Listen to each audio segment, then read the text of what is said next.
बेटा कौन है तेरे आई? ये देख।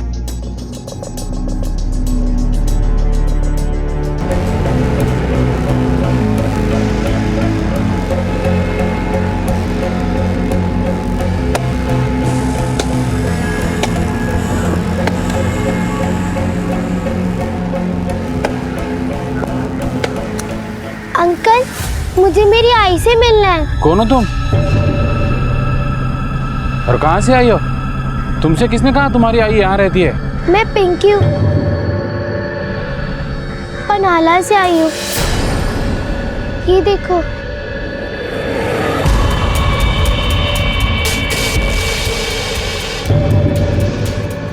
सुनो, कौन है ये? नहीं कोई नहीं, जाओ तुम अपना काम करो, जाओ। आई।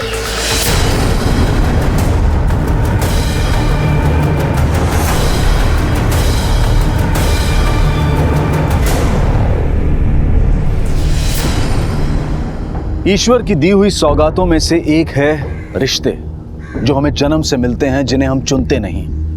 मुश्किल घड़ी में रिश्ते हमारा सहारा बनते हैं। माँ बाप, भाई बहन, ये वो तमाम रिश्ते हैं जो सदा अपना फर्ज निभाते हैं। शायद ही ऐसा कुछ होगा जो लालच और स्वार्थ से दूषित ना हुआ हो। और अगर ये प्रदूषण हमारे रिश्तों में भी प्रवेश कर जाए तो क्या तब भी ये दूषित प्रवृत्तियां हमारे रिश्तों के सुरक्षा कवच को भेद किए बिना रह सकती हैं? हमारा आज का ये एपिसोड गुनाह का एक नया आईना है, और इस आईने के दृश्य में वो गुनाह रेंगते हैं जो इंसान के शरीर से होते हुए उसकी आत्मा तक को निकल जाते हैं।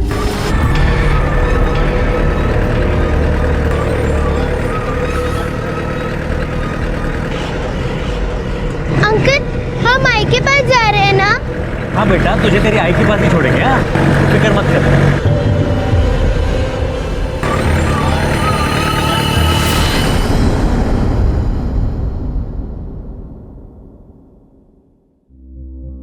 वो बच्ची नहीं, मौत है मौत। उसे मार के दफना देते ना कहीं। तुम्हारे दोनों को दिमाग घास खाने चला गया था। आहो, ये आई दिमाग खाने। क्या है? आई वो नीचे पुलिस आई है।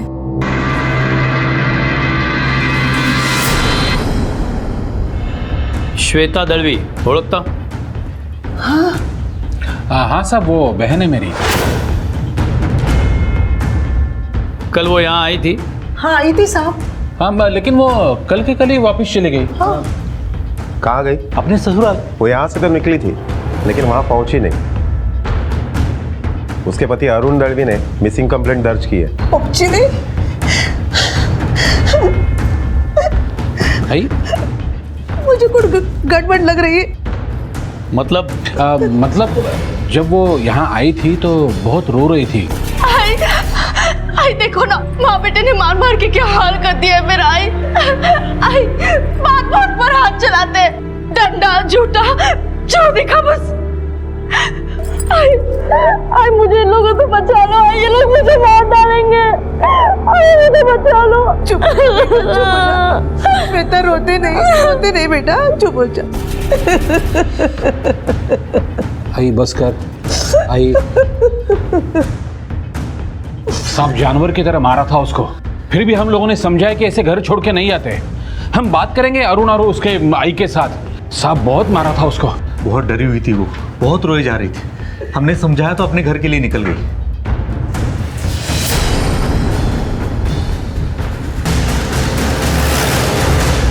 साहब, मारना तो छोड़ो, मैंने कभी उसे घूर के भी नहीं देखा था।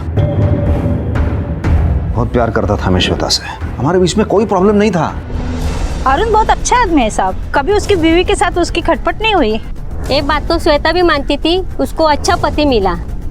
साहब, उन दोनों के बीच में भी एक प्रॉब्लम है। क्या प्रॉब्लम है? अरुण की माँ श्वेता को दिन रात सुनाती थी। साहब भाई तो कभी कभी मुझे भी सुनाती थी, लेकिन उसके दिल में किसी के लिए कोई मैल नहीं था। और ये सास बहू का प्रॉब्लम इतना बड़ा नहीं था कि श्वेता ऐसे घर छोड़कर चली जाए। अच्छा हुआ वो चली गई, भगवान करे वो वापस ही ना आए।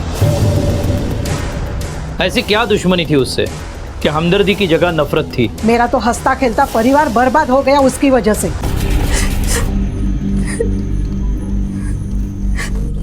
जब देखो तब आंसू बहाती थी। पता नहीं किस बात का मातम मना रही थी। तीज त्योहार पे भी कभी खुशी नहीं थी उसके चेहरे पे।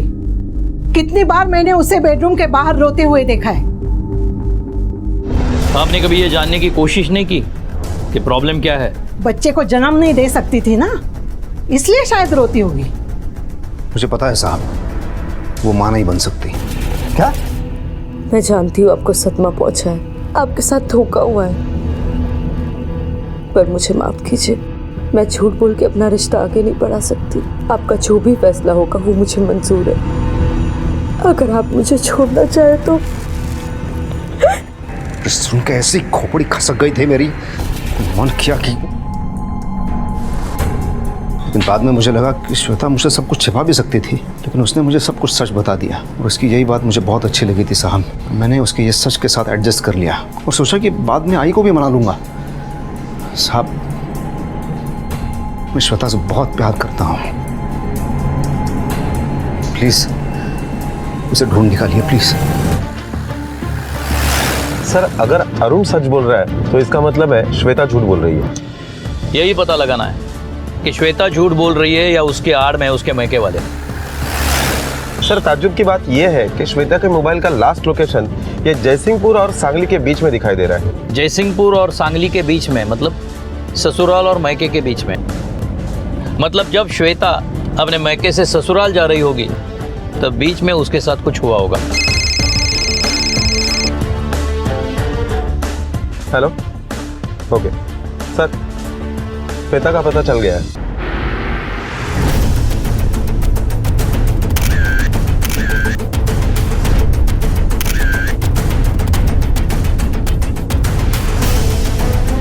अगर ये यहाँ तक आई तो यहाँ तक पहुँची कैसे? किसी ने देखा है उसे? चलो बाजूरा। सर, ये वेटर है, कुछ बताना चाहता है। साहब, जब ये बस से उतरी तो मैंने इसे टॉयलेट जाने का रास्ता बताया था, वहीं पे गई थी वो। हाँ, बैठो बैठो, बैठ लो, वहाँ पे बैठ लो। लेडीज टॉयलेट कहाँ है? जी वहाँ पे मैडम। अच्छा, वहाँ पर है जी, थैंक यू। कोई था उसके साथ? नहीं, अकेली थी। बस कौन सी थी? कोई प्राइवेट बस थी, Ambar travel. Shinde sir, Ambar travels के सारे पैसेंजर की लिस्ट निकलवाओ। Okay sir. नलौड़े, श्वेता के ससुराल वाले और मैके वालों को इन्फॉर्म कर दो। क्या? हाँ, हम अभी पहुंच रहे हैं। हाँ दादा, काय झालं? आई बाहर है, कामिनी। दादा, क्या हुआ बताओगे? अरे क्या हुआ? आई, श्वेता का खून हो गया।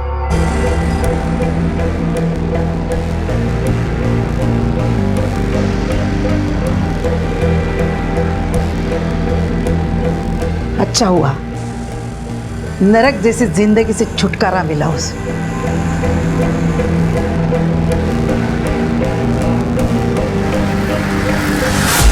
जहां भाइयों को अपनी बहन और मां को अपनी इकलौती बेटी के कत्ल का दुख नहीं था बल्कि खुशी थी। राजन, मोहन, रेणुका और अरुण सभी संदिग्ध थे, लेकिन किसी पर भी शक के सिवाय कुछ साबित नहीं था।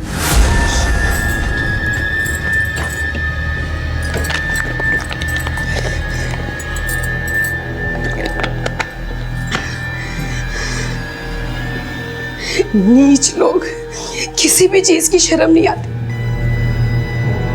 सोड़ा ना वही, जिनकी बेटी है उनको नहीं पड़ी है तो तुमको क्या? वही तो, अरे घर की बेटी मरी है, इनको जरा भी दुख नहीं है और ऊपर से हंस रहे। अब हम लोगों का कोई कुछ नहीं बिगाड़ सकता। श्वेता ही नहीं रही तो बोलेगा कौन? बोल सकती है, वो लड़की बोल सकती है। मैं पिंकी हूँ, पनाला से आई हूँ, मुझे मेरी आई से मिलना है। गधे हो तुम, उसे जिंदा छोड़ दिया, जाओ ढूंढो उसे।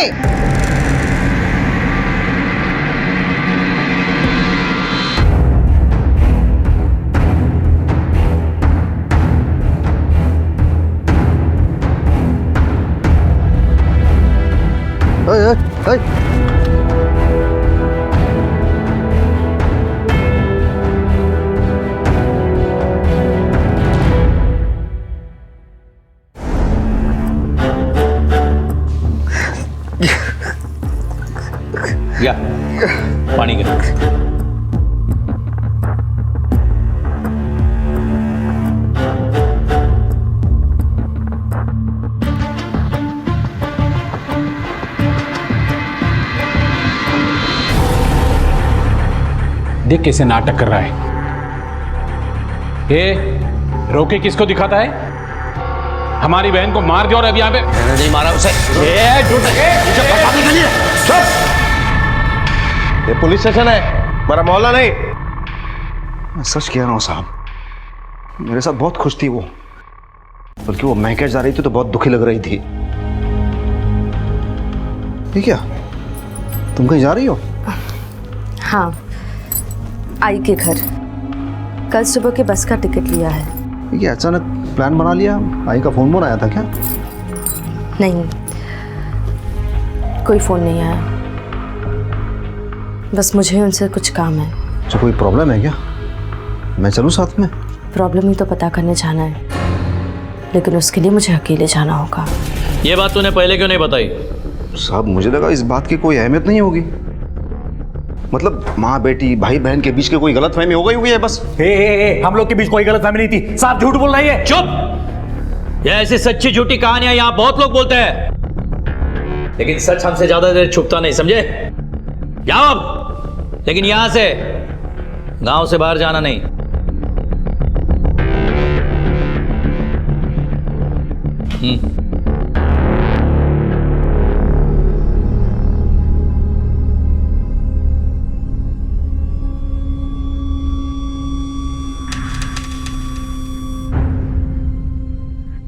इससे शादी महंगी पड़ गई। क्यों पुराना दुखड़ा रो रहा है?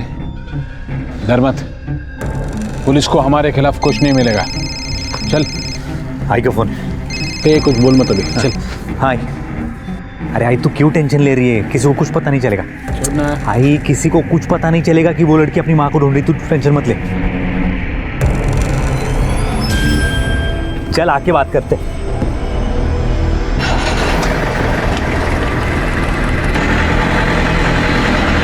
सर, ये रहे अंबर ट्रैवल्स के पैसेंजर के रिकॉर्ड्स। कुछ क्लू मिला इसमें? नहीं सर, आते हुए जाते हुए किसी भी पैसेंजर के साथ श्वेता का कोई कनेक्शन नहीं निकला। ये कैसे पॉसिबल है कि उस वक्त श्वेता को पहचानने वाला इसमें या ढाबे पर मौजूद नहीं था, या फिर चोरी के मकसद से हमला किया हो? नहीं सर, क्योंकि हमने मोबाइल और पर्स दोनों बरामद किए, चोरी का मकसद नहीं हो सकता। सर, एक आदमी बेहोश लावारिस बच्चे को लेकर आया है।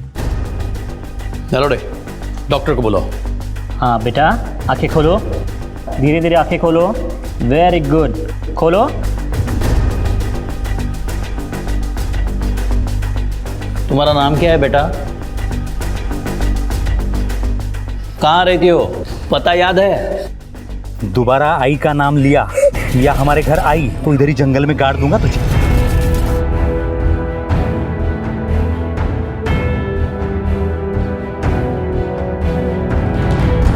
सर मुझे लगता है कि बच्ची के साथ कुछ हादसा हुआ है और उसका असर उस पर अभी भी है।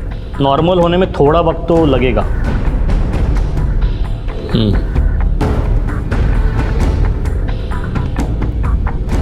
नलाउडे, बच्ची का फोटो सभी पुलिस स्टेशन में सर्कुलेट करो। हो सकता है कहीं किसी ने मिसिंग कंप्लेंट लिखवाई हो। Okay sir. Nalawade, PM report के मुताबिक श्वेता मां बन चुकी थी, उसके बाद ऑपरेशन करके उसका यूट्रस बंद करवाया गया था। तो फिर श्वेता ने अरुण से झूठ क्यों कहा कि वो कभी मां नहीं बन सकती? सर पॉसिबल है कि झूठ श्वेता नहीं अरुण बोल रहा है। साहब मुझे उसके बारे में कुछ नहीं पता।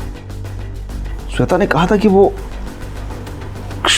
श्वेता को बच्चा कैसे हो सकता है, मुझे तो यकीन ही नहीं हो रहा है साहब। यही तो हम भी कह रहे हैं, तुझे यकीन नहीं हुआ कि उसने तुझसे झूठ कहा है और तेरा महान बनने का नाटक बीच में ही खत्म हो गया, तो इसी का बदला लेने के लिए तूने उसे मार डाला। साहब मुझे अभी आपसे ये बात पता लगी है, तो बदला किस बात का?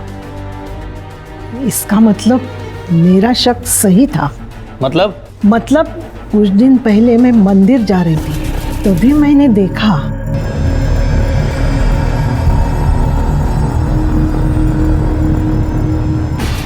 आप उससे पीछा छुड़ाना चाहती थी, तो ये बात आपने अपने बेटे को क्यों नहीं बताई? उसी दिन बताई थी, लेकिन ये उसके प्यार में इतना अंधा हो गया था कि ये बात इसके कानों तक नहीं पहुंची। अभी हम चलते हैं, लेकिन जरूरत पड़ी तो फिर से पूछताछ करेंगे।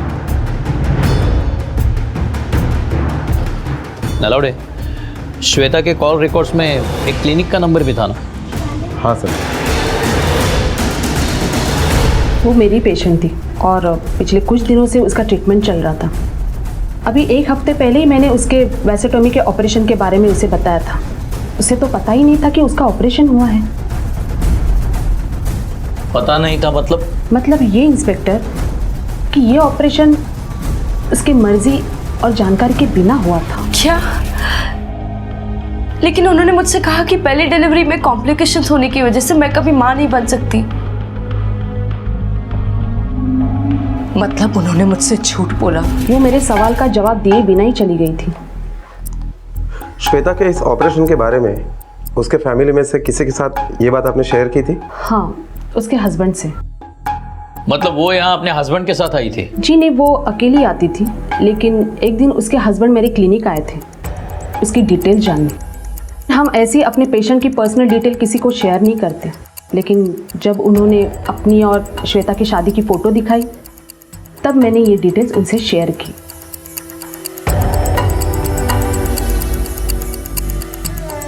क्या ये वो आदमी था? जी नहीं, वो ये आदमी नहीं था। मैंने उसके साथ आधे घंटे बहस की थी, इसलिए मुझे उसकी शक्ल अच्छे से याद है। इस केस ने एक नई करवट ली थी जहां श्वेता के एक और पति और शादी का वजूद सामने आया था। पर आखिर इस वजूद की पहचान क्या थी? क्या इस नए पहलू में राजन, मोहन, रेणुका और अरुण का सार था? क्या भूमिका थी इस एक और शादी की श्वेता के कत्ल में? अगर डॉक्टर मधु के पास आया हुआ आदमी अरुण नहीं है तो इसका मतलब श्वेता की और एक शादी हुई है और इस दूसरे आदमी का श्वेता के कत्ल में जरूर हाथ होगा। ये दूसरा आदमी कौन है हमें सिर्फ गायकवाड़ फैमिली ही बता सकती है। नलौड़े, इस गायकवाड़ फैमिली की पूरी छानबीन करो। ये लोग सीधे सीधे मुंह खोलने वाले नहीं है और टेढ़ा करने के लिए हमारे पास सबूत नहीं है। सर, बच्ची ने खाना खा ली है, उसकी अभी हालत पहले से नॉर्मल है। कुछ बताया उसने? नहीं सर। किसी पुलिस स्टेशन में बच्ची की कोई इन्फॉर्मेशन है? नहीं सर। ठीक है, तुम जाओ। ये बच्ची जब बोलेगी तब बोलेगी, तब तक हम हमारा काम करते हैं। साहब, गायकवाड़ फैमिली को 2 साल हुए हैं यहाँ शिफ्ट हुए, अभी तक तो सब ठीक ही है। नहीं साहब, ऐसी तो शांति है। कभी कभी वो लड़के को लेके कहा सुनी हो जाती है। कौन सी लड़की? बड़े बेटे की लड़की है ना, रितु। सब टालने की कोई बात ही नहीं है, जबकि अरुण के पहले उसकी शादी थी ही नहीं तो क्या बताए ना। और अगर वो माँ नहीं बन सकती बोल के शादी करते तो लड़का नहीं मिलता, इसलिए छुपाए, बस और कुछ नहीं। और वो ऑपरेशन वो क्यों छुपाया या करवाया? आजकल दुनिया में कोई किसी का दर्द नहीं समझ पाता है। एक तो हमने हमारी बेटी खोई है और आप हम पे शक करें, और हम क्यों करेंगे उसका ऑपरेशन? हमें उस ऑपरेशन के बारे में कुछ नहीं पता। सर,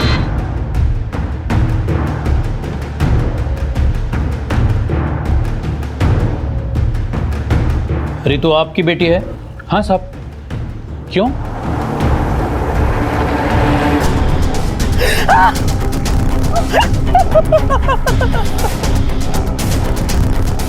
मेरी बच्ची!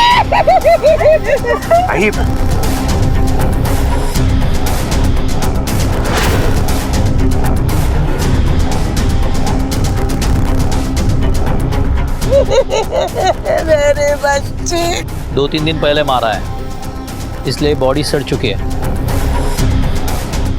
नलौड़े, वो दाग देख रहे हो? कहीं दूर मारा है और यहाँ लाश फेंकी है। सर के पीछे वार किया है, इतनी भारी चीज से मारा है। मर्डर वेपन बरामद हुआ? नहीं सर, हमने पूरा इलाका छान मारा लेकिन कहीं कुछ नहीं मिला। पूरा एरिया सील कर दो और हथियार ढूंढ लो और ये बॉडी पोस्टमार्टम के लिए भेज दो। Okay sir.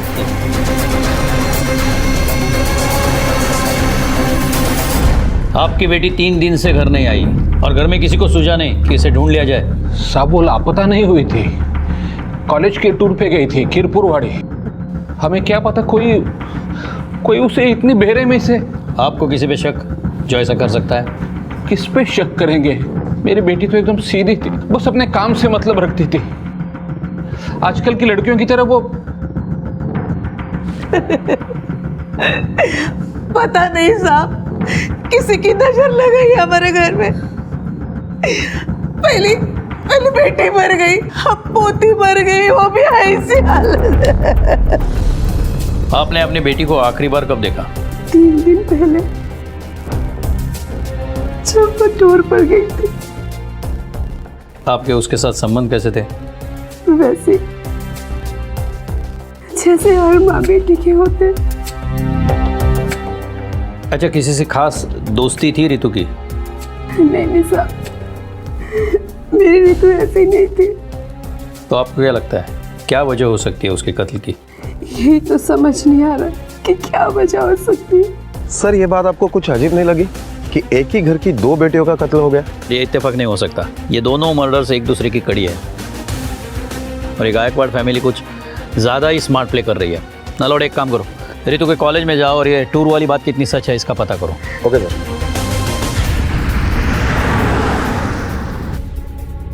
सर 12 सितंबर को टूर गया था, उसमें रितु गायकवाड़ का नाम भी मेंशन है, लेकिन उस दिन वो आई नहीं थी।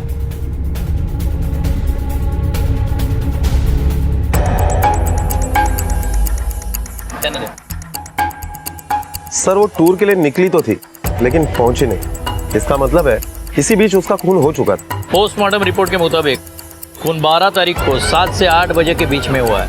अच्छा, ये गायकवाड़ फैमिली के इतिहास में कुछ वर्तमान की झलक मिली? सर फैमिली मेंबर में से किसी के ऊपर भी कोई क्रिमिनल केस नहीं है, लेकिन एक बात बहुत अजीब लगी सर। ये फैमिली 2-3 साल से ज़्यादा किसी भी शहर में टिकती नहीं है। पहले शिलवाड़, उसके बाद कोल्हापुर, उसके बाद कराड़ और अब जयसिंहपुर। मतलब 10 साल में 4 बार शहर बदला है। इस बदलाव की कुछ खास वजह? वजह तो पता नहीं है सर, लेकिन एक बात ज़रूर है, पिछले 10 सालों में इस फैमिली के रहन सहन, उठना बैठना, घर, यहाँ तक कि गाड़ियों में काफ़ी तरक्की है। मतलब जब जब शहर बदला है तब तब तरक्की हुई है। एक काम करो नलौड़े, ये राजन और मोहन के कॉल रिकॉर्ड्स निकलवाओ। हो सकता है इन कॉल रिकॉर्ड्स में इनकी तरक्की का राज छुपा हो। Okay sir. सर राजन और मोहन के कॉल रिकॉर्ड्स, इनके फोन पर जालिंदर कांबळे नाम के आदमी का कई बार फोन आया है। कौन है ये? सर ताजगांव का जमींदार है। नलौड़े पता करो इस जमींदार का गायकवाड़ फैमिली से क्या वास्ता है। Okay sir. Sir Pannala police station में इसी बच्चे की मिसिंग कंप्लेंट दर्ज है। बच्ची का नाम पिंकी है।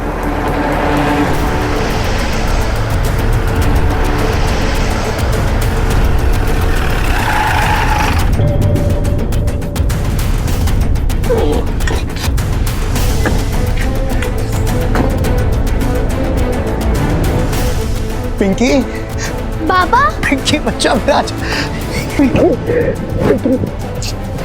बेटा बेटा कहाँ चली गई थी तू और क्यों गई थी? अज्जी ने कहा था कि अपनी आई के पास जा, तो मैं चली गई।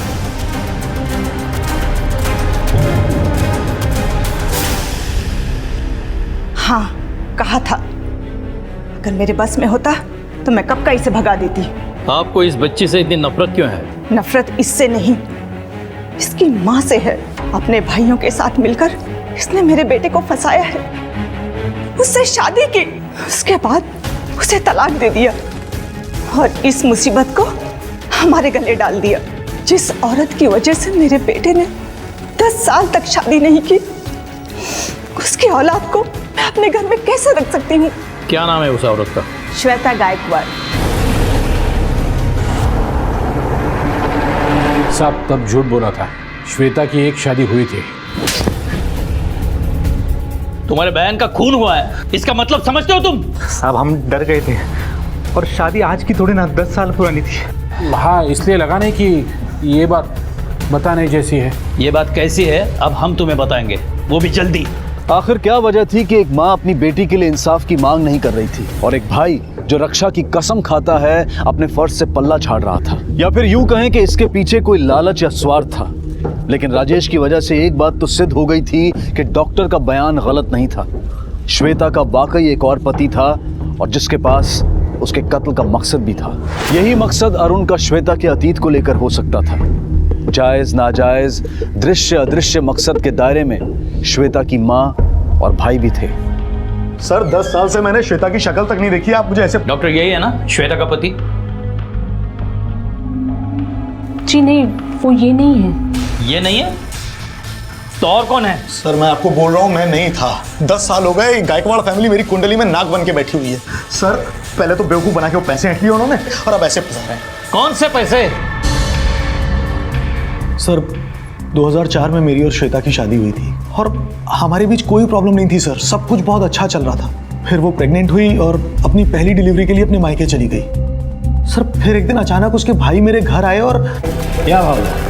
चुप, तुझे मालूम था ना श्वेता प्रेग्नेंट है, फिर भी मारा उसको?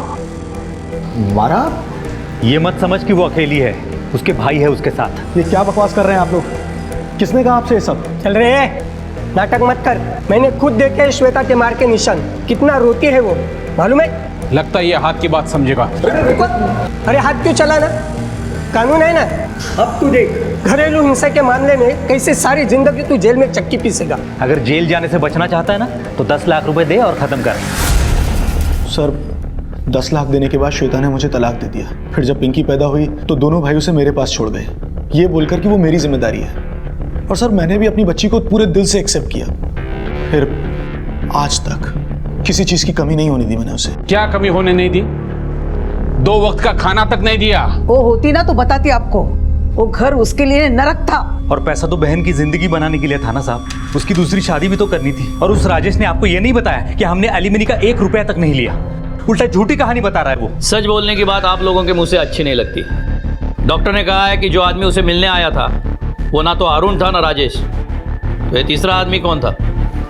साहब वो हमें मालूम नहीं, लेकिन यकीन कीजिए हम लोग सच बोल रहे हैं। लगता तो नहीं है, क्योंकि अभी अभी हम जालिंदर कामले से ही मिल के आए। सर राजन की बेटी ऋतु के साथ मेरे लड़के की शादी तय हुई थी। शायद शादी लड़की की मर्जी के खिलाफ हो रही थी। मैंने बोला भी था उसे अगर कोई प्रॉब्लम हो तो बता दे, मेरे लड़के के लिए और भी रिश्ते हैं। लेकिन ना वो रिश्ता तोड़ रहा था ना शादी की तारीख पक्की कर रहा था। क्या ऋतु की शादी उसकी मर्जी के खिलाफ हो रही थी? हाँ साहब, लेकिन बेटी की शादी करना कोई गुनाह तो नहीं है ना। शादी करना नहीं, लेकिन जबरदस्ती शादी करना गुनाह है। एक तो तुम्हारी बहन की शादी कंट्रोवर्सी में है, ऊपर उसका खून हुआ है। तुम्हारे बेटी ने शादी को मना कर दिया है, उसका भी खून हो गया। कहीं ऐसा तो नहीं ऋतु ने शादी के लिए ना किया इसलिए तूने उसका खून कर दिया? Honour killing. चलो तुम्हें किसी से मिलवाते हैं।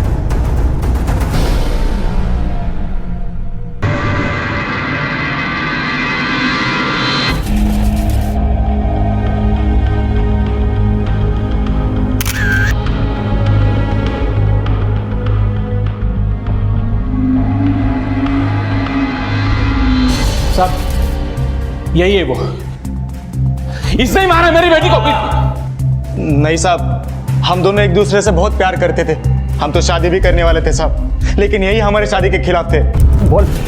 तुमसे बड़ा मकसद और किसी का नहीं हो सकता ऋतु को मारने का। बोला था मार दोगे और मार दिया। नहीं साहब, वो तो मैंने गुस्से में बोला था। मैं अपनी बेटी को क्यों मारूंगा? सर ये ऋतु की पोस्टमार्टम रिपोर्ट।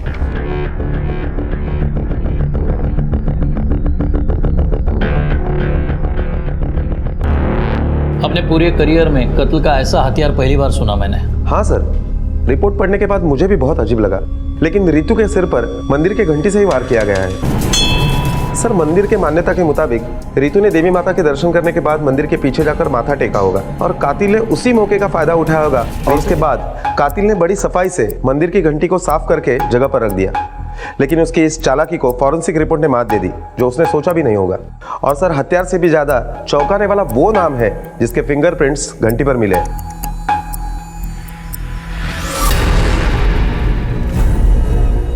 ये आप क्या बोल रहे हैं इंस्पेक्टर साहब?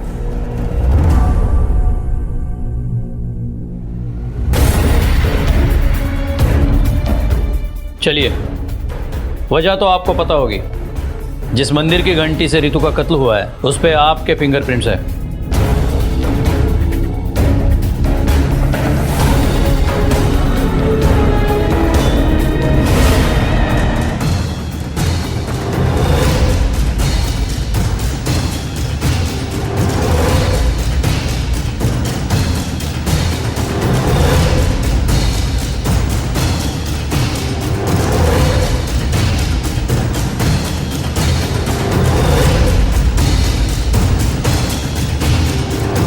हाँ सर, यही था।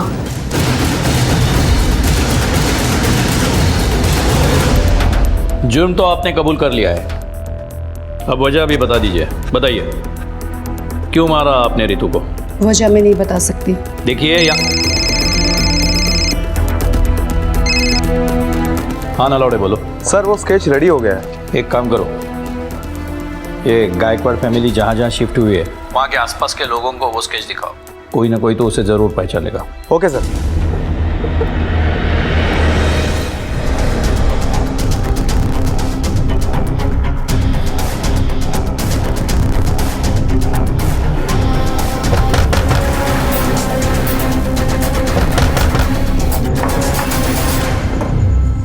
चलो हमारे साथ।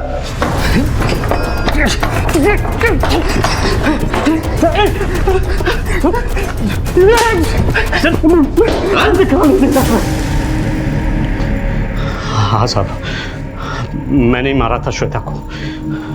शादी के 6 महीने बाद ही अपने घर जाके बैठ गई थी और अपने भाइयों के साथ मिलकर मुझ पर डोमेस्टिक वायलेंस का झूठा इल्जाम लगाया था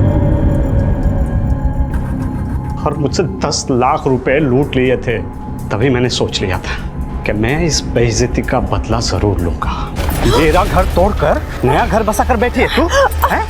तुझे क्या लगता है तू अपने भाइयों के साथ मिलकर मुझ पे 498A लगाने की धमकी देकर मुझसे 10 लाख रुपए लूट कर ऐसे चैन से बैठ जाएगी? हैं? अविनाश, मैंने ऐसा कुछ नहीं किया, मेरा यकीन करो, तुम कुछ गलत समझ। गलती है ना?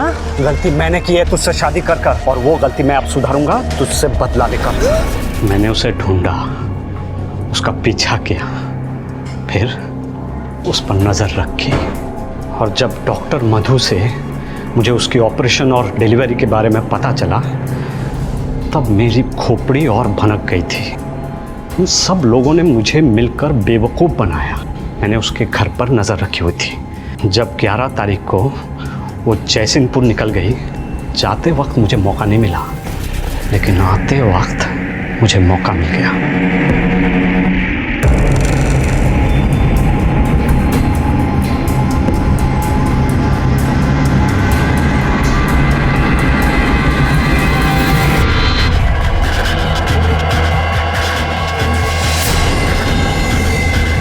शायद तुमने एक मासूम इंसान से गलत बदला लिया है।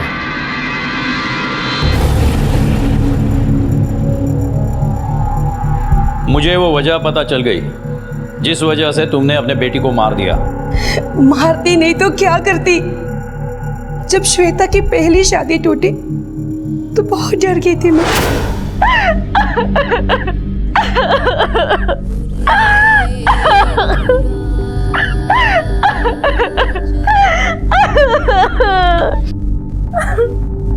श्वेता, अब तू ही बता, तलाक के अलावा और कोई रास्ता है क्या?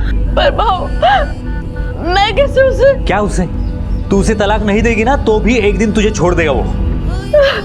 और तू आई के बारे में सोच, आई की कितनी बदनामी होगी। भाऊ, मैं बात करूंगी उससे, सब ठीक हो जाएगा, मैं समझाऊंगी उसे। अरे उठना मेरे बाप, आई इंतजार कर रही है।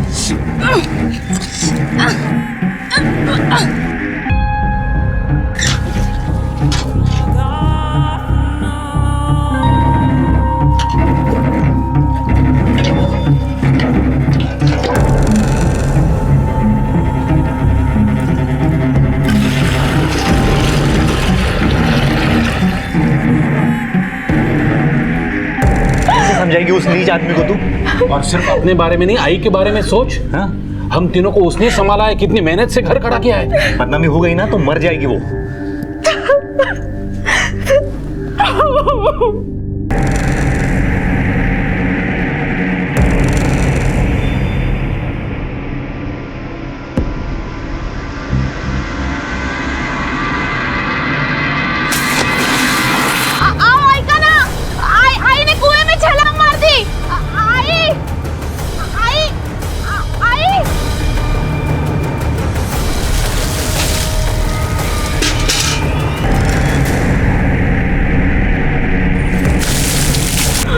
आई,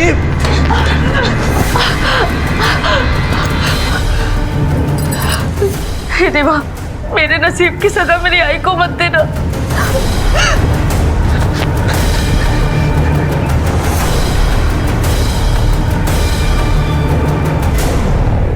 आई,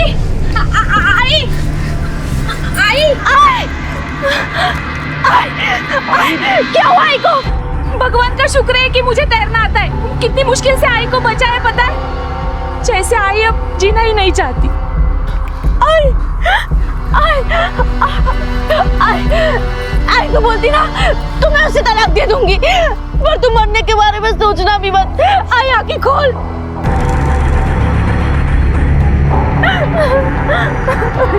श्वेता तू घबरा मत, हम लोग हैं ना तेरे साथ। हाँ, एक बार गलती हो गई दोबारा नहीं होगी। हम इससे अच्छा लड़का ढूंढेंगे तेरे लिए। आई तू जैसा बोलेगी मैं वैसा करूंगी। आई आई आंखें खोल। आई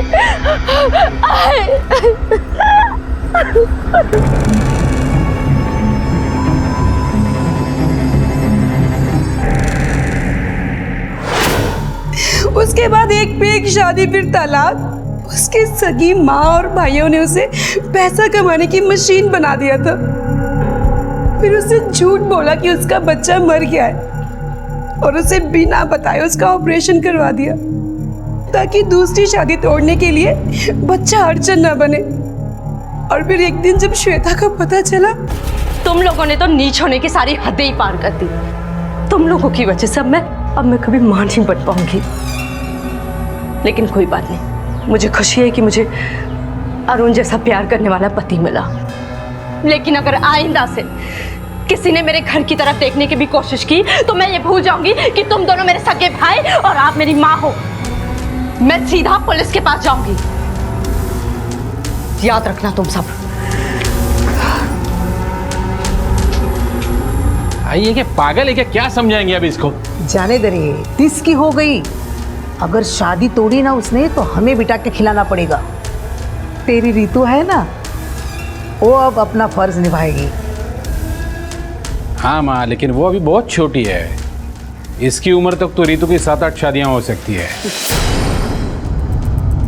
तुमने पहले अपनी बहन की जिंदगी बर्बाद कर दी, अब अपनी बेटी की करना चाहते हो। कुछ तो शर्म करो। बकवास मत कर, ये तो धूंगा रख के चल। और जब मुझे रीतू को बचाने का कोई रास्ता नजर नहीं आया तो मैंने ये फैसला किया कि मैं रीतू को वहां भेज दूंगी जहां ये लोग चाहकर भी उसका सौदा ना कर पाए।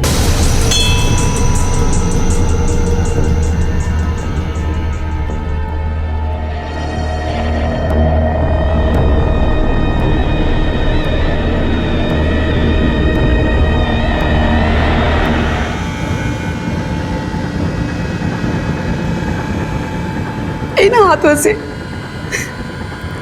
शाल उड़ाकर विदाई की है उसकी इस दुनिया से। और मुझे सुकून है कि मैंने उसको मारकर उन सब तकलीफों से दूर कर दिया जो उसको जीते जी झेलनी पड़ती।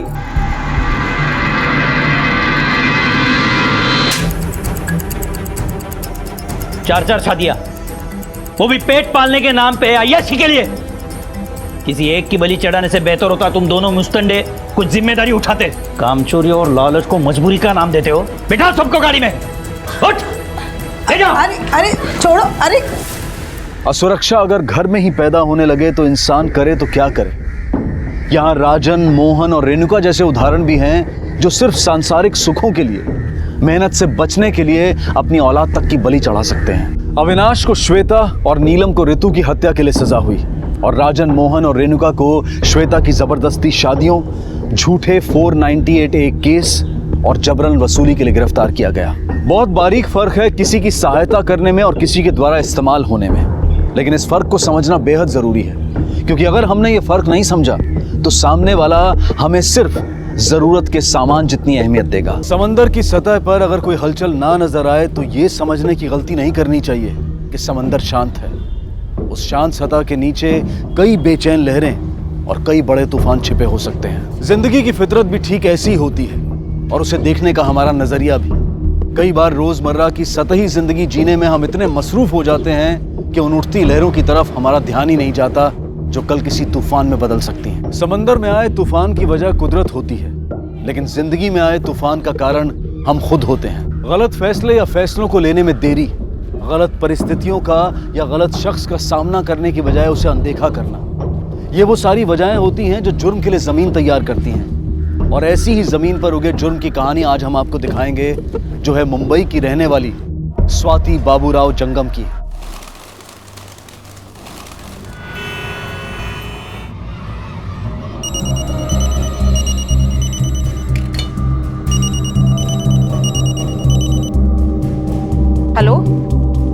कौन बोल रहे हो?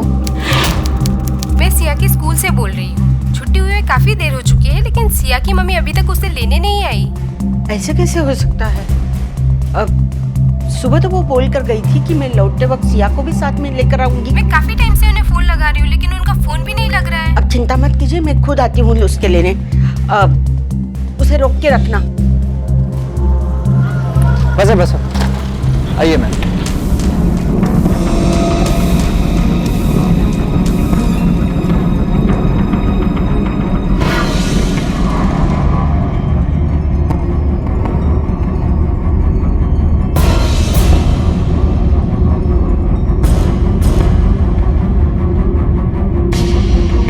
भाई साहब जरा जल्दी चलना प्लीज, जल्दी चलो।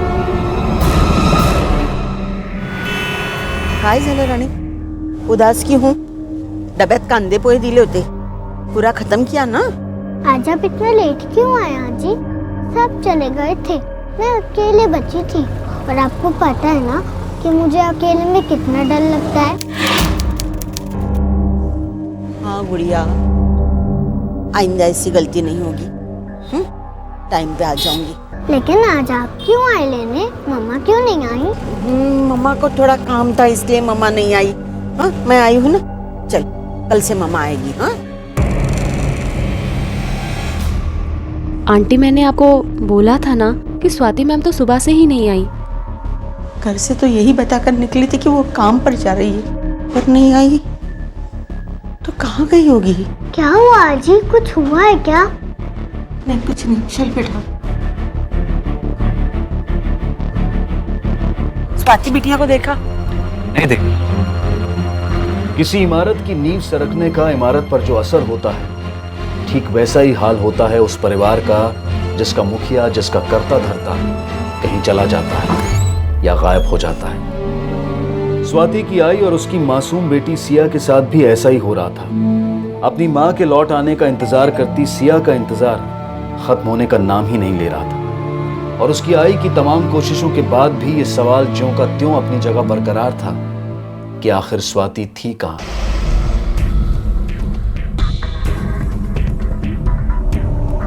हो सकता है ये अपनी मर्जी से गई हो। मैडम वो कोई 16 साल की बच्ची नहीं है कि अपनी मर्जी से उठी और निकल गई। एक बच्ची की माँ है जिसे वो बहुत प्यार करती हूँ, मैं हूँ।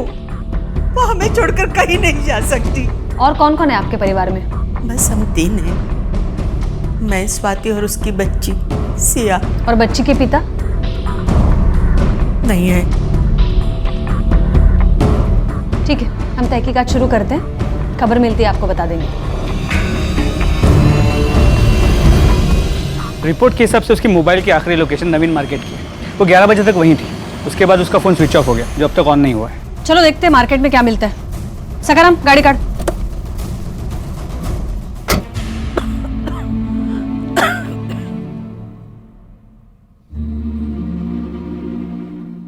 देख गुड़िया, आज शाम को कौन सी सब्जी खाएगी? भिंडी की बनाऊं? तुझे बहुत पसंद है ना बेटा। और हाँ, पूरन पोला भी बनाते थे। चने की दाल वो तो है, चल बनाएंगे आज। अरे अभी कौन आया? किसका फोन? हेलो? नहीं, उसे स्कूल नहीं भेजा, मेरा मन नहीं कर रहा था उसे अकेला छोड़ने का। हाँ कुछ होगा तो बता दूंगी जरूर। सुनो, आज के आज मेरा घर खाली कर दे। वैसे भी आप लोगों की अभी औकात नहीं है ना रेंट भरने की। कल से तुम्हारी लड़की गायब है, पता नहीं आएगी भी या नहीं, कहीं मर तो नहीं गई। जो हुआ अच्छे के लिए हुआ, उसकी औकात नहीं थी सोसाइटी में रहने की। चल बेटा, मुझे कल के कल मेरा घर खाली चाहिए।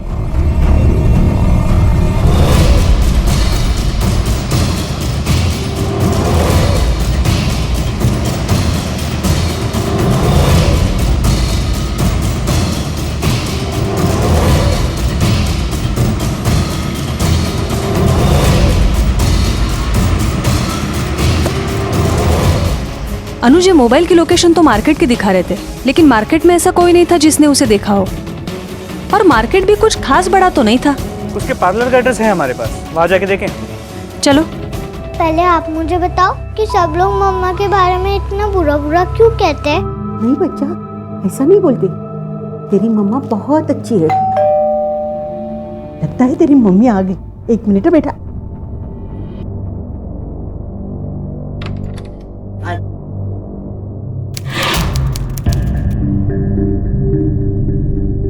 आइए ना, अंदर आइए। वॉचमैन से पता चला कि मेरी वाइफ ने आपके साथ बहुत बदतमीजी की। उसकी तरफ से मैं आपसे माफी मांगने आया हूँ। ठीक है। आपका जब तक जी चाहे आप आराम से यहाँ रह सकती हैं, मैं हूं ना। वैसे पुलिस को कुछ पता चला क्या? नहीं। स्वाति मैम उस पूरे दिन नहीं आई। मैंने आंटी को भी बताया था। आई मीन उनकी मदर को भी यही बोला था। अब मैडम उस मार्केट में क्या करने गई थी ये मैं कैसे बता सकती हूँ। हमारे पार्लर में यूज़ होने वाला ऐसा कोई सामान नहीं मिलता। हो सकता है वो अपने किसी पर्सनल काम से गई हो। अरे ये क्या हो गया आपको? हॉल में कुछ ऐसी गर्मी भी नहीं है। अच्छा खासा एसी लगा रखा है पार्लर में। बड़े पसीने छूट रहे हैं आपके तो। नहीं मैम। तबीयत खराब है या कुछ छुपा रही हैं? वो बस ऐसे ही। पहली बार हमारे आसपास कोई क्राइम हुआ है तो। अनुज, क्राइम हो गया और हमें पता भी नहीं चला? आपको किसने कह दिया क्राइम हो गया? नहीं, वो तो मेरे मुंह से बस एक बात निकल गई।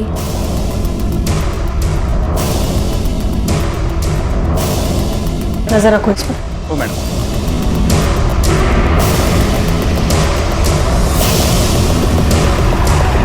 उस मार्केट में ऐसा कोई है जिससे वो मिलने जाती है? कोई भी, उसकी सहेली, दोस्त, रिश्तेदार? नहीं,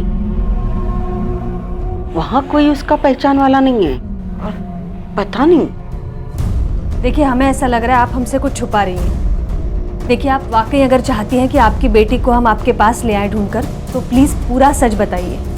ऐसा कोई है जिस पर आपको शक है या फिर ऐसा कोई जिसका हाथ हो उसके गायब होने में? हो।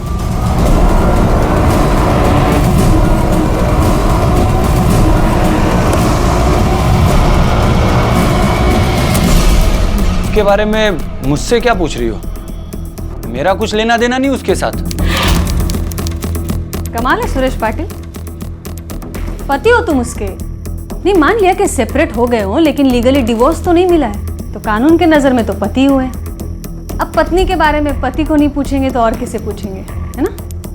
अब एक बात सुन लो, जितना पूछा जाता है सिर्फ उसका जवाब दो। आखिरी बार कब मिले थे स्वाति से? याद नहीं। और अभी आप लोग जाओ यहाँ से। मैं मुझे क्यों टेंशन देती हो? अब याद आएगा। बोल, आखिरी बार स्वाति से कब मिला? 1 महीने पहले शायद। देखो, मुझे किसी भी हाल में डिवोर्स चाहिए, मतलब चाहिए, बस। स्वाति, बात समझने की कोशिश करो। हमारी एक छोटी बच्ची है। मुझे कोई फर्क नहीं पड़ता। तो ठीक है, मेरा जवाब भी सुन लो। डिवोर्स नहीं दूंगा तो नहीं दूंगा। अच्छा, तो 1 महीने पहले तू उससे मिला था, वो इनकी तारीफ? हम साथ में रहते हैं। अच्छा, तो ये भी तुम्हारी तरह शादीशुदा है या फिर? खैर, 24 घंटे में तूने क्या किया इसकी सारी डिटेल्स मुझे चाहिए अभी। 2 दिनों से मैं घर पे ही हूँ, बाहर भी नहीं गया मैं। किसके साथ? जी। क्या बोल रहा है ये, सच है? हाँ मैडम, सच है ये बात। बड़ा ही अजीब आदमी है ये सुरेश। एक गैर औरत के साथ अपने घर में रह सकता है, लेकिन अपनी बीवी को तलाक नहीं दे सकता। एक काम करो, इसकी सारी इन्फॉर्मेशन निकालो, प्रोफेशनल और पर्सनल। ओ मैडम, 1 मिनट। हेलो।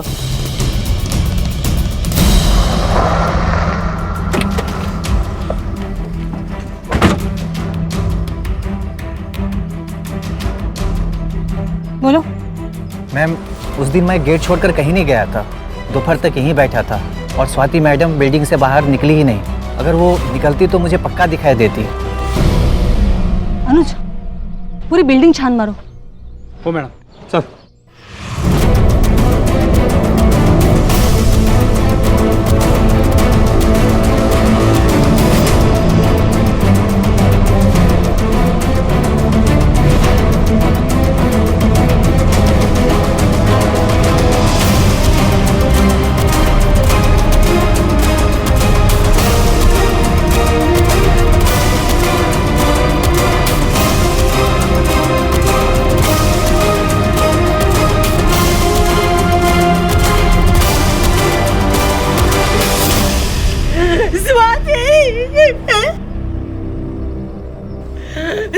स्वाति नहीं।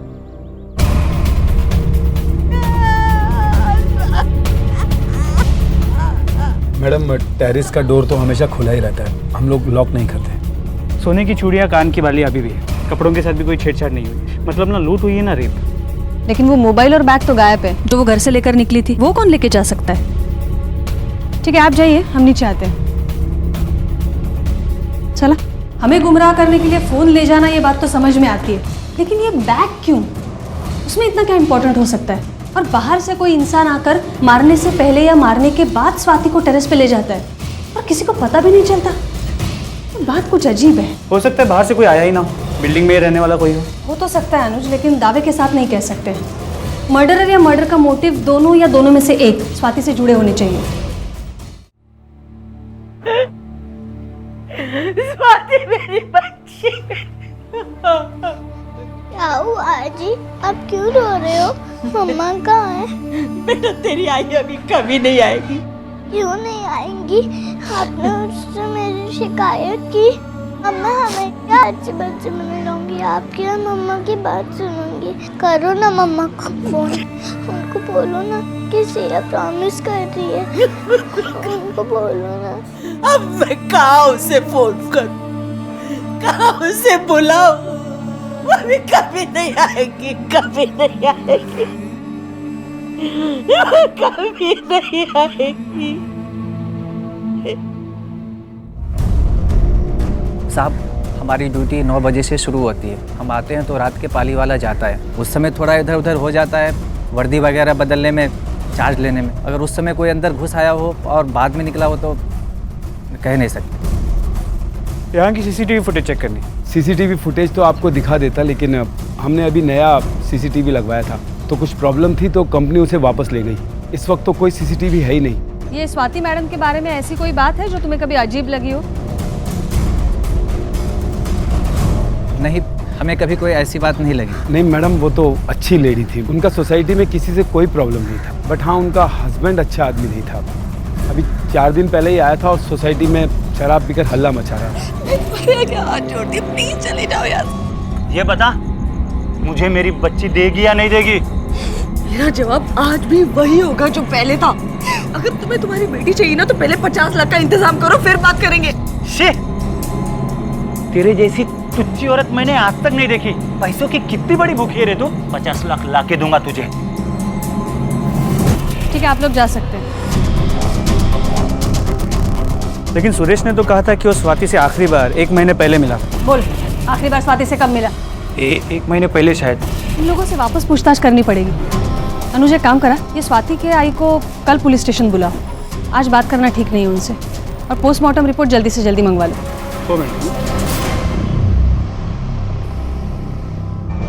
पोस्टमार्टम रिपोर्ट के हिसाब से स्वाति की मौत सर पे लगे चोट की वजह से हुई है। Most probably iron rod. पर सर पे 1 नहीं बल्कि 2 जबरदस्त वार किए गए। पहले वार में तो ज्यादा नुकसान हुआ नहीं, लेकिन दूसरे वार में स्कल के टुकड़े होकर ब्रेन में घुस गए, जिसकी वजह से उसकी इंस्टेंट डेथ हो गई। लेकिन टेरेस पे तो हमें कोई हथियार नहीं मिला था। इसका मतलब हत्यारा हथियार को अपने साथ लेके गया था। अनुज स्वाति के आई को बुलाया है क्या? ओ मैडम, वो आई रही। आपके बेटी और बिल्डिंग के सेक्रेटरी के बीच कैसे रिश्ते थे? वॉचमैन हमें कुछ बताना चाह रहा था, लेकिन सेक्रेटरी की तरफ देखकर खामोश रह गया। ये स्वाति मैडम के बारे में ऐसी कोई बात है जो तुम्हें कभी अजीब लगी हो? नहीं, हमें कभी कोई ऐसी बात नहीं लगी। कुछ भी बोलते रहते लोग, उनके पास कोई काम नहीं है। वो अकेली थी, सब कुछ अकेली करती थी। किसी के साथ भी उसका नाम जोड़ देते थे, बातें बनाते थे। सेक्रेटरी के साथ भी। अगर ऐसा कुछ होता तो मुझे जरूर पता चलता। पप्पा जी शपथ। आपके बिल्डिंग का सेक्रेटरी बोल रहा था कि सुरेश आया था आपके बेटी से मिलने कुछ दिन पहले, और उन दोनों के बीच काफी झगड़ा भी हुआ था। हाँ वो आया था। सुरेश उसे बहुत बहुत तंग करता था। ठीक है, अभी आप जा सकती हैं, जरूरत पड़ेगी तो वापस बुला लेंगे। अनुज पता करो, ये स्वाति को लेकर जो कहानियां बनाई जा रही है उसमें कितनी सच्चाई है। अंटा सुरेशला पण उचला जरा। वक्त लगा, लेकिन भगवान ने मेरी बात सुन ही ली। जैसी मौत मांगी थी मैंने उसके लिए वैसी ही मिली। कुछ तो शर्म करो। अब मरने के बाद तो कम से कम बख्श दो उसे। उसने बख्शा था मुझे जो मैं उसे बख्शूं? कितना सहा है मैंने उस औरत की वजह से। तुम तो घर में बैठकर उसके नाम की माला जपते हो और लोग बाहर ताने मारते हैं। लोग कैसे मुंह दबा दबा कर मुझ पर हंसते थे, ये सिर्फ मुझे पता है, सब याद है मुझे। अब बस बहुत हो चुका। उसकी माँ और उसके बेटी को घर से बाहर निकालो, वरना मैं खींचकर बाहर निकालूंगी। दिमाग खराब है तुम्हारा। खबरदार जो इस बार तुमने कुछ भी किया तो, अरे कुछ तो दिमाग लगाओ। कुछ भी उल्टा सीधा करोगी तो पुलिस के निशाने पर सबसे पहले हम होंगे। सब मार क्यों रहा मेरे को? मैं कुछ झूठ थोड़ी ना बोला। मैं जब वो गायब हुई थी तो मैं अपने कमरे में था अपने पार्टनर के साथ में। अरे एक सेकंड के लिए भी मैं घर से बाहर नहीं निकला था। तूने तो कहा था कि तू स्वाति से 1 महीने से नहीं मिला। ये बिल्डिंग में 4 दिन पहले हंगामा किसने किया? वो मैं पिया हुआ था करके मेरे ध्यान से निकल गया। जानबूझ के झूठ नहीं बोला मैं। और क्या क्या निकल गया तेरे दिमाग से? हाँ, उसके बिल्डिंग के नीचे हंगामा खड़ा किया, उसको धमकी दी, ये बात याद है कि निकल गई तेरे दिमाग से? याद है मैडम, पर गुस्से में इंसान कुछ भी बोल देता है। मैंने भी बोल दिया, पर कुछ गलत नहीं बोला मैंने। वो थी सी लायक। पैसों के पीछे भागने वाली लालची औरत थी वो। कम में तो उसका कुछ होता ही नहीं है, फिर चाहे वो पैसा हो या फिर मर्द। न जाने कितने लोगों के साथ उसके संबंध थे। जैसे? नाम नहीं पता मुझे सबका, पर मुझ पे भरोसा नहीं है ना आपको? तो बिल्डिंग के लोगों से पूछो, उसके सब बताएंगे आपको।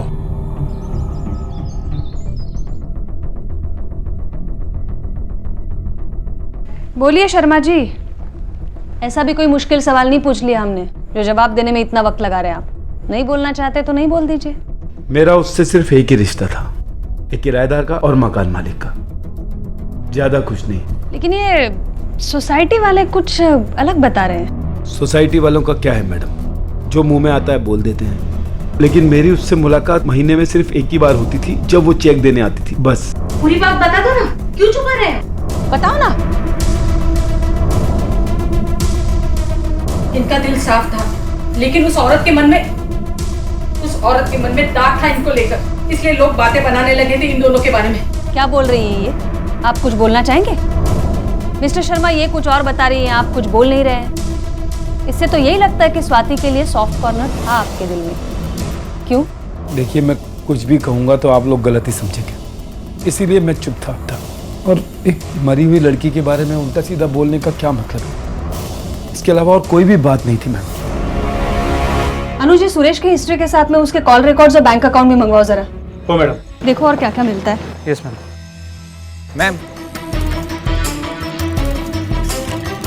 हाँ। आप पूछ रही थी ना कि मैंने कुछ अजीब देखा कि नहीं। हाँ। हमारे शर्मा साहब की बीवी ने जीना हराम कर दिया था स्वाति मैडम और उनके पूरे फैमिली का। जिधर भी देखती थी पकड़ लेती थी, कोई भी मौका नहीं छोड़ती थी, और गंदी बात जो बोलती थी पूछो ही मत। लेकिन उसकी क्या दुश्मनी इन लोगों के साथ? उनको लगता था कि उनके पति और स्वाति मैडम में कोई लफड़ा है, इसका ही बदला लेती रहती थी। और कुछ जानते हो? नहीं, बस इतना ही पता था। ठीक है, जा सकते हो। चला।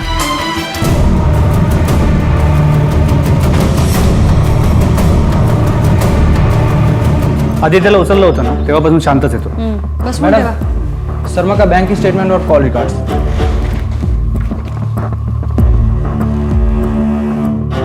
अनुज, ये कॉल में तो कुछ ज्यादा बातें नहीं हुई है इनकी। 5 महीने पहले स्वाति शर्मा के फ्लैट में रहने आई थी। उसके कॉल एक्सचेंज ज्यादा नहीं है, पर बैंक स्टेटमेंट कुछ अजीब है। उसने पहले महीने में रेंट का चेक दिया है और 1 लाख रुपए भी भरे, शायद डिपॉजिट हो सकते हैं। दूसरे महीने में भी रेंट का चेक दिया है। उसके बाद कोई एंट्री नहीं है। उल्टा ये शर्मा ने 1 लाख रुपए ट्रांसफर किए हैं। हो सकता है ये वही पैसे हैं जो स्वाति ने डिपॉजिट के तौर पर दिए थे। ये 3 महीने में ऐसा क्या हुआ होगा कि स्वाति के ऊपर शर्मा इतना मेहरबान हो गया? 1 मिनट मैम। हाँ रवि बोल। ठीक है, तो वही रुक, मैं भी आता हूँ।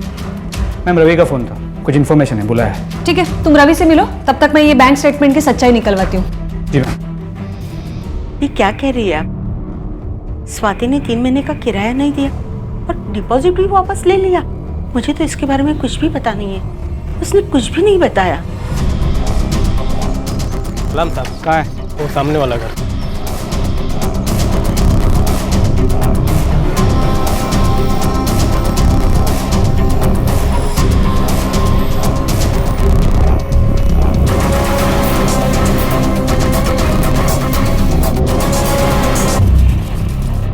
इनकी तारीफ देखिए साहब, मेरा इसमें कोई रोल नहीं है और ना ही उसके और मेरे बीच में कुछ है। वो तो मेरे को बुलाता था और पैसे भी देता था उसके साथ जाने को, तो मैं चली जाती थी।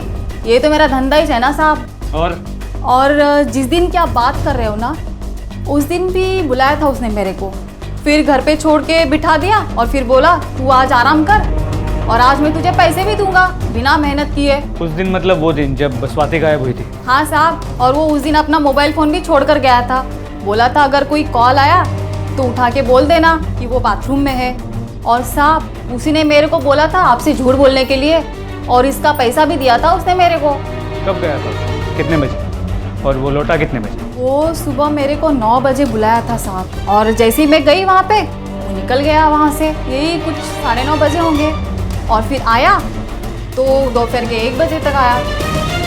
जी, इंसानियत के नाते ही बस मैंने उसकी हेल्प की थी। उनको कुछ पैसे की प्रॉब्लम चल रही थी और वो अकेली घर का खर्चा उठा रही थी, कोई आदमी भी नहीं था। तो मैंने ही उसे कहा कि जब तक पैसे नहीं आते तुम किराया मत दो बस। और डिपॉजिट के 1 लाख रुपए वो क्यों लौटाए थे? उनको पार्लर में थोड़े पैसे कम पड़ रहे थे, कहीं से अरेंजमेंट नहीं हुआ तो बातों बातों में उन्होंने मुझे बताया। लेकिन किसी को पैसे देना क्राइम तो नहीं है ना। मैम, उस सुरेश के बारे में इंफॉर्मेशन मिली है, बुरी तरह कर्ज में डूबा हुआ है। किसी एक से पैसे उठा के 3 लोगों का ब्याज चुकाता है, फिर उसके पैसे लौटाने के लिए किसी चौथे से कर्ज ले लेता है। उसके एटीएम और बैंक ट्रांजैक्शन से पता चला है ज़्यादातर ट्रांजैक्शन या तो बार में होते हैं या तो किसी वाइन शॉप में। इसके अलावा उसके कॉल रिकॉर्ड्स में एक नंबर मिला है, किसी पोद्दार का। उसके एरिया का कोई लोकल गुंडा है। स्वाति के मर्डर के कुछ दिन पहले से पोद्दार से लगातार बातचीत हो रही है। ये देखिए, पहले स्वाति को मिलने के बारे में झूठ बोलना, उसके बाद प्रोस्टिट्यूट को एलिबाई बना के मर्डर वाले दिन पूरे दिन घर से बाहर रहना, और अब ये। मैम, इस सुरेश को उठा लेना चाहिए, मेरे हिसाब से इसी ने खून किया। नहीं अनुज, इतने जल्दी हमें किसी भी नतीजे पर नहीं पहुंचना चाहिए। ये सारी बातें तो सुरेश पे जो हमारा शक है उसे मजबूत करती है, लेकिन और भी लोग हैं जो शक के दायरे में हैं, उन्हें हमें टटोलना चाहिए। ये स्वाति के बुटीक वाली लड़की से मैं फिर से मिलना चाहूंगी, और तुम वो पोद्दार को भी उठाओ जरा। जी मैम। मैम, जहाँ तक मैं जानती हूँ पार्लर में तो पैसे की ऐसी कोई ज़रूरत नहीं पड़ी। अगर ऐसा कुछ होता तो स्वाति मैम मुझे ज़रूर बताती। हम बहुत अच्छे दोस्त थे। उनके जाने के बाद मैं कोशिश कर रही हूँ कि सैलून को रन कर सकूँ, जिससे जानवी की पढ़ाई और घर का खर्च चल सके। ये चेन बहुत अच्छी है आपकी, नई ली है? जी हाँ, कल ही ली है, मगर अपने पैसों से। इससे इन सब चीज़ों का कोई लेना देना नहीं है। अरे मैंने कब कुछ कहा है? ये पार्लर का सीसीटीवी फुटेज देखना है, दिखाएंगे?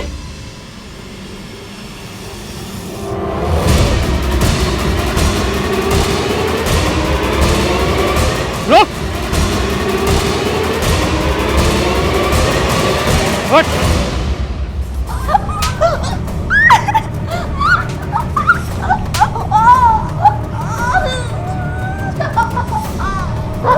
ये आदमी कौन है? मैं नहीं जानती ये कौन है।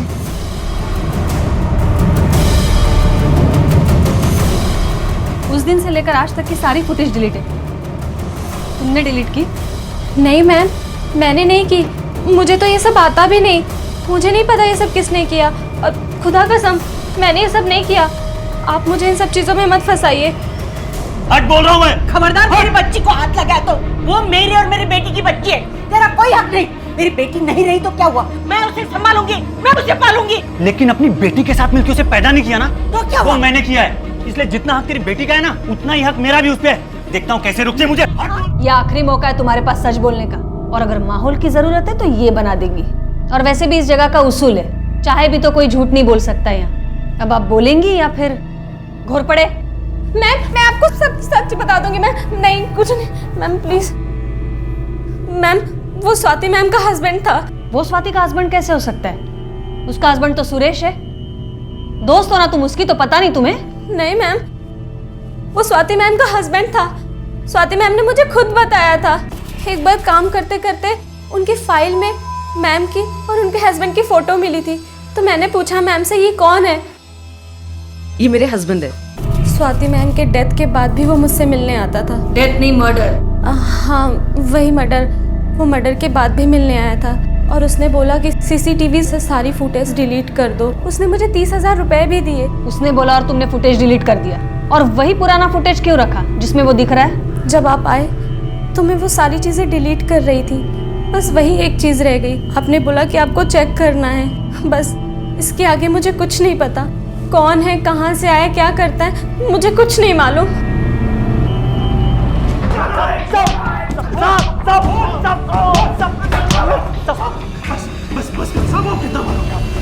सब मैंने स्वाति को नहीं मारा। गप्पे, स्वाति के मर्डर के टाइम पे तेरे मोबाइल की लोकेशन चेक की हमने। मर्डर के टाइम उधर ही था तू, बिल्डिंग के आसपास। तो स्वाति के मर्डर से पहले कब कितनी बार तूने इसे फोन किया है, कितनी देर इससे बात की है, पूरा हिसाब है हमारे पास। बची तेरी वो गर्लफ्रेंड जिसके साथ तू मर्डर के दिन 12 घंटे पहले और 12 घंटे बाद था, उसने भी हमारे सामने मुंह खोल दिया है। तब मुफ्त में हड्डियां तोड़वाने में कोई मतलब नहीं है। हम ये तो जानते हैं कि तुम लोगों ने किया क्या, कैसे किया है बता। मेरी प्लानिंग थी, और उसको मारने की नहीं, उसे सबक सिखाने की, उसका किडनैप करने की। उस दिन पोद्दार के साथ स्वाति की बिल्डिंग के नीचे मैं भी था। काफी देर इंतजार किया हमने, पर वो नहीं आई। बाद में हमें पता चला कि वो गायब हो गई है, और फिर खबर आई कि उसका मर्डर हो गया है। उसके मर्डर की खबर सुन के तो मैं खुद शॉक हो गया था, पर मैंने उसको नहीं मारा। सच बोल रहा हूँ मैं सब। अनुज, इन दोनों पर स्वाति के किडनैपिंग का प्लानिंग का चार्ज लगाओ आणि 8 टका दोघांना। हो मैडम। और तब तक वो फुटेज वाले दूसरे पति को ढूंढते हैं। देखिए, इसे पहचानती हैं? लगता है इसे कहीं देखा है, लेकिन याद नहीं आ रहा है। देखिए, दिमाग पर थोड़ा जोर डालिए। स्वाति के कातिल को पहचानने के लिए इसको पहचाना बहुत जरूरी है। कोई भी पुरानी पहचान, जैसे कि स्वाति का कोई पुराना दोस्त हो या फिर कोई पुराना दुश्मन। अरे ये तो साहिर है, इतने सालों बाद स्वाति के साथ।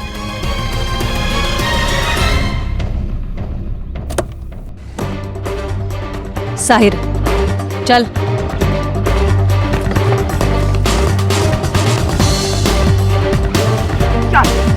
चल। हो गई तेरी नौटंकी, अब चले गाड़ी टकायला। मैम, वो अफेयर था मेरा स्वाति के साथ, उसकी शादी से पहले। बट हमारा ब्रेकअप हो चुका था। वो हमेशा शक करती रहती थी, और एक दिन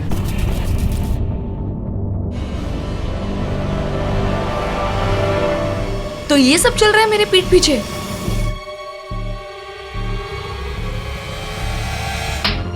शर्म नहीं आती तुम्हें?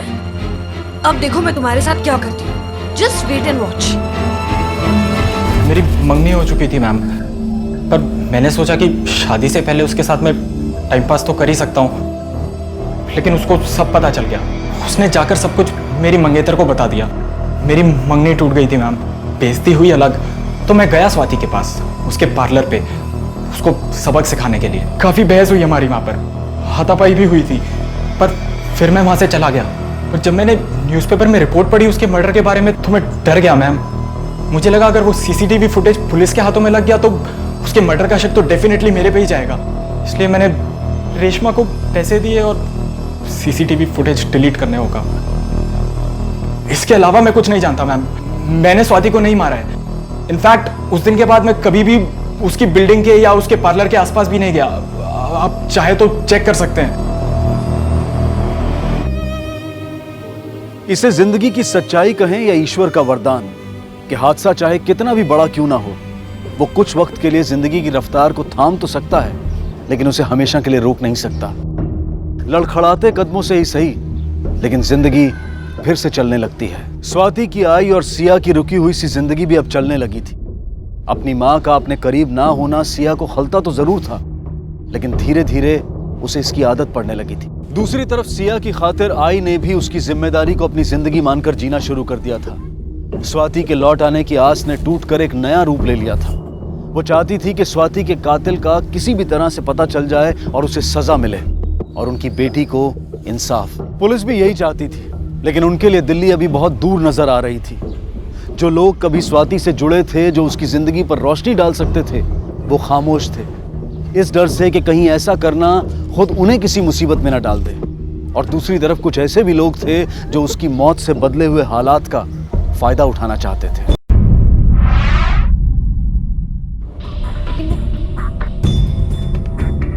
इस साहिर के कॉल रिकॉर्ड्स को चेक किया और मर्डर वाले दिन उसने अपने जहाँ जहाँ होने की बात की थी उन सभी जगहों पे जाके पूछताछ की। वो सही कह रहा है, स्वाति के मर्डर वाले दिन वो मर्डर के लोकेशन पे नहीं था। अनुज, ये स्वाति का मोबाइल फ़ोन या फिर उसका बैग मिला था? अब तक नहीं मिला, मगर हम कोशिश कर रहे हैं। इसमें तो कोई शक नहीं है कि वो कातिल ही लेके गया होगा, लेकिन वो फ़ोन या बैग मिल जाता तो शायद हम उस तक पहुँच सकते। मैम, स्वाति का फ़ोन ऑन हो गया, IMEI नंबर से ट्रैक कर लिया है कि वो कहाँ है। चला। जी मैडम, इस फ़ोन को उस आदमी ने मुझे बेचा था। वो आदमी थोड़ा सा बूढ़ा सा था। पहचानते हो उसे? पहचानता नहीं, पर पता चल जाएगा। ये देखिए आप। एक और नया सस्पेक्ट। मैडम, ये तो मेरा आदमी है, स्वाति का बाबा। क्या?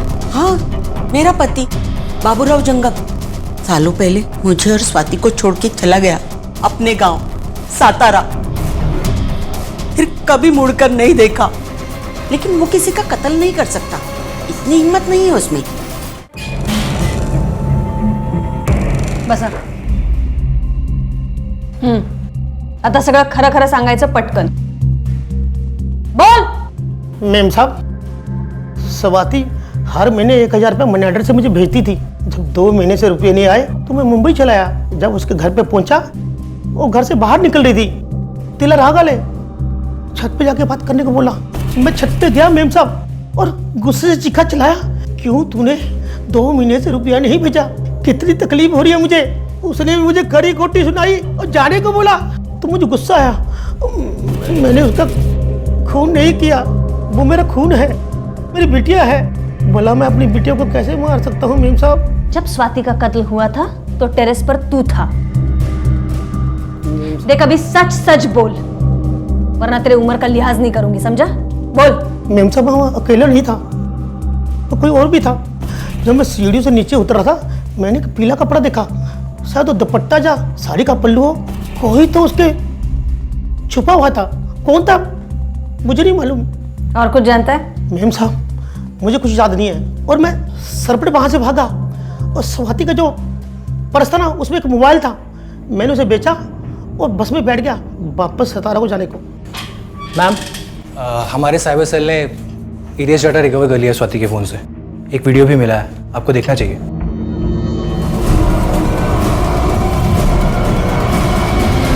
बहुत घुमाया तूने हमें। फरिश्ता है ना तू? अकेले औरतों का मदद करने का शौक है तुझे। और क्या बोला था? स्वाति से महीने में सिर्फ एक बार मिलता है, सिर्फ एक बार। सर प्लीज प्लीज मानिए, मैं बताता हूँ ना आपको सब कुछ। चल बोल अभी। मैडम, मैं एक दिन उसके घर किराया लेने गया था। उसे देखकर मैं बहक गया था। बहुत कोशिश की, पर अपने आप को रोक नहीं सका, और वो दिखाकर मुझे ब्लैकमेल करने लगी। मैंने उसे बहुत समझाया, उससे माफी भी मांगी, लेकिन उसने मेरी एक नहीं सुनी। तब मैंने उसे एक ऑफर दिया। मैंने उससे कहा कि तुम जब तक चाहो मेरे घर में बिना किराए के रह सकते हो। और तो और मैंने उसका डिपॉजिट भी उसे वापस कर दिया। लेकिन ये बात जब मेरे घर में पता चली तो मेरी वाइफ को लगा कि मेरा उससे अफेयर चल रहा है। मैं उसे क्या बताता, मैं क्या बोलता उसे? बस इसी चिढ़ में वो उन लोगों के पीछे पड़ी रहा करती थी। मैं अपनी बेटी की कसम खाकर कहता हूँ कि मैंने उसे मारा नहीं। पता है हमें, स्वाति का खून जिसने किया उसका पता चल गया है, लेकिन तूने भी जुर्म किया, इसलिए यहाँ लाया गया तुझे। और जो गुनाह तूने किया है ना, उसकी सख्त से सख्त सजा मिलेगी तुझे।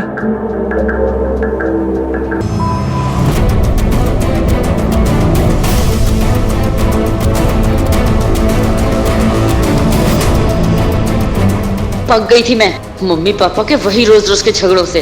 वो घर में झगड़ा करते और बिल्डिंग वाले बातें बनाते, और ये सब उस औरत स्वाति की वजह से हो रहा था। मेरे पापा हम सबको धोखा दे रहे थे, सिर्फ उस औरत के लिए जो उनकी कुछ नहीं लगती थी। मुझे ये सब खत्म करना था। उसे मैंने उस बुढ़े के साथ टेरेस पे जाते देखा। मैंने उसका पीछा किया। जब मैं उसका पीछा कर रही थी तो वो बुढ़ा नीचे वापस आ रहा था। मैं उसे देख के छुप गई। फिर मैं वापस गई जहाँ वो अकेले खड़ी थी। सुनो, तुम हमारी लाइफ से प्लीज चली जाओ। तुम्हें समझ में नहीं आ रहा है, हमारी लाइफ खराब हो रही है। तुम्हारी वजह से मेरे पापा हम लोगों को नहीं समझ रहे हैं। प्लीज तुम्हें समझना होगा। उससे मिन्नती की, उसे समझाया, उसके हाथ जोड़े कि प्लीज ये सोसाइटी, ये फ्लैट छोड़ के दूर चली जाए। उससे कह रही थी कि कि मेरे बाप ने उसका रेप किया है, मेरे पापा ने। मैं अपना गुस्सा कंट्रोल नहीं कर पाई।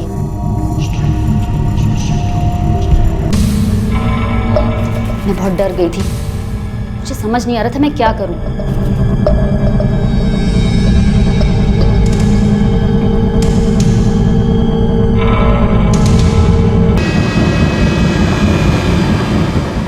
भावनाओं से भरी जाह्नवी ने सिर्फ वो देखा जो उसकी आंखों के सामने था और उसने उसे सच मान लिया। अगर उसने समझदारी से काम लेते हुए सच को जानने की कोशिश की होती तो उसे पता चलता कि स्वाति ने उसके पिता पर जो इल्जाम लगाया था वो सच था, और तब वो स्वाति की जान लेने जैसा गलत फैसला ना करती और ना ही अपनी जिंदगी बर्बाद करती। कई बार हालात और परिस्थितियां ऐसी बन जाती हैं जब हमारी समझ हमारा साथ छोड़ देती है और सही फैसले लेना हमारे लिए मुश्किल हो जाता है। लेकिन समझ के अभाव में अगर फैसले सिर्फ सच्चाई की कसौटी पर परख कर भी लिए जाएं, तो भी उनके गलत फैसलों और उनके गलत परिणामों से बचा जा सकता है। अपना हर फैसला सोच समझकर और सच की कसौटी पर परख कर लें, क्योंकि आपका गलत फैसला सिर्फ आपको ही नहीं बल्कि आपके परिवार वालों को भी नुकसान पहुंचा सकता है।